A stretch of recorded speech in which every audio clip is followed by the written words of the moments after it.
ఇక 12 రాశులలో ఉన్న మకర రాశి వారికి ఉగాది పండుగ శుభాకాంక్షలు. ఈ సంవత్సరం అంతా కూడా మీకు మంచి జరగాలని మనస్ఫూర్తిగా కోరుకుంటున్నాను. ఏలినాటి శని వెళ్ళిపోయింది కాబట్టి ఇక నెమ్మది నెమ్మదిగా మీకు మంచి రోజులు అనేవి స్టార్ట్ అవుతాయండి. హెల్త్ పరంగా కూడా చాలా బాగుంటుంది. ఇక వీరికి బాగా సెట్ అయ్యే కలర్స్ ఏంటంటే నీలం, పసుపు, గ్రే, బ్రౌన్ కలర్ అలాంటివి వాడాలి. మీరు వాడకూడని రంగు గులాబీ రంగు. ఇక మకర రాశి వారి విషయానికి వస్తే శ్రవణ నక్షత్రం అయితే వెంకటేశ్వర స్వామి వారి నక్షత్రం. ఆ నక్షత్రం ఉన్న రాశి ఇదండి.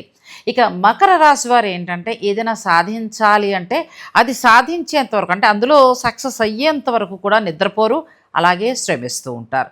ఇక లేదు వద్దు అనుకుంటే అక్కడితో వదిలేస్తూ ఉంటారు. లేదు చేయాలి, ఖచ్చితంగా నేను సాధించాలి అనుకుంటే ఎంత దూరమైనా వెళ్ళిపోతూ ఉంటారు.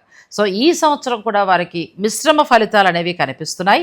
చక్కగా దైవారాధన చేసుకుంటూ ఎక్కువగా వెంకటేశ్వర స్వామి వారిని దర్శిస్తూ, అంటే అవకాశం ఉన్నంతలో శనివారం నియమాలు పాటిస్తూ అలా వెళ్ళండి.